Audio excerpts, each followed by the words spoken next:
Setz dich. Darf ich dir eine Tasse Kaffee anbieten? Ach, es ist schön, dass du mal wieder zu Besuch kommst. Gestern habe ich etwas ganz Besonderes wiedergefunden. Ich werde es gleich mal holen. Hier sind wirklich ein paar Schätzchen. Kannst du lesen, was unter dem Foto steht? Ich glaube, das müsste der Mann meiner Großtante sein, aber ganz sicher bin ich mir da gerade nicht.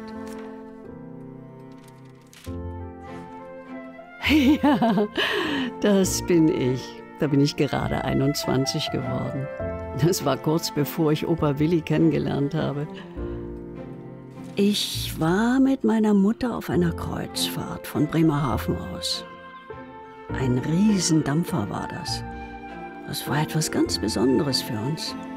Ich weiß noch ganz genau, wie meiner Mutter die Tränen in die Augen schossen. Mein Vater hatte immer den Traum, mit ihr eine große Reise zu machen, aber leider ist er sehr früh verstorben. Kraft durch Freude nannte sich das damals. Ein Programm der Nazis. Das war was. Gerade sind wir diesen großen Steg hochgegangen. Als ich dann in das Schiff einsteigen wollte, bin ich gestolpert und direkt vor Opas Füße gefallen. Und wie ich ihn sah, war es um mich geschehen. Abends habe ich mich dann immer heimlich zu ihm aufs Deck geschlichen. Ach, guck mal dort. Wilhelm musste richtig anpacken für unser Haus. Natürlich brauchten wir mit deinem Vater auch was Größeres. Wir mussten raus aus der kleinen Wohnung in der Stadt. Er hat so wunderbar gespielt. Ich habe mich auch mal ein halbes Jahr darin versucht, aber das war einfach nicht meins.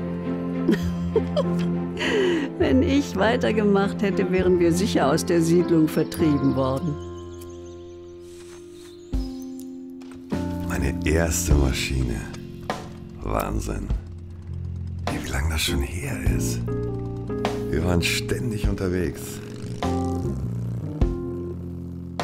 Ich kann mich noch erinnern, dass ich auf der Rückfahrt einen Motorschaden hatte. Die ganze Nachtfahrt wurde ich mit einem Seil um den Bauch abgeschleppt. Da fällt mir auf, wie lange ich eigentlich nicht mehr gefahren bin. Das war, was steht da? Meine erste große Reise nach New York. Vor allem mein erster Flug damals. Das war unsere Abschlussreise. Da hat dieser eine, wie hieß der nochmal? Auf jeden Fall musste ich mir mit einem das Zimmer teilen, der so unfassbar anstrengend war.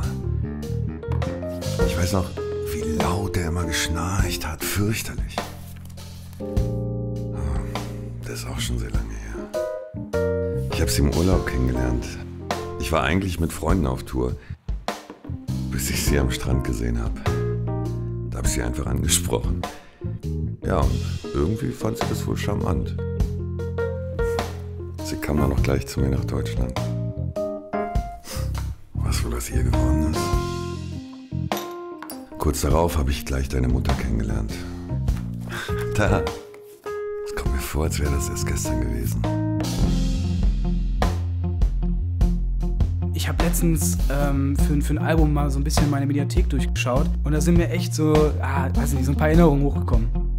Das war echt ein Traum. Du konntest direkt auf das Meer, also auf den Hafen sehen. Geilster Sommer ever. Es war arschgeil. Nicestes Frühstück, was ich jemals hatte. Krassestes Naturerlebnis meines Lebens. Ey, die coolste Frau, die ich jemals kennengelernt habe. Kindheitserinnerung, mein neuer Hund, beste Party, Grillorgie, Waschmaschinenshop, Flug neben einem kleinen Kind in der Wald. 5 Stunden in der Maske. Die war so schwäbische Küche forever halt. Also das war halt im November und mega neblig und ich habe keine 50 Meter weit rein und dieser krasse Rotstich. Ich meine, das Wetter war so, aber es hat Spaß gemacht.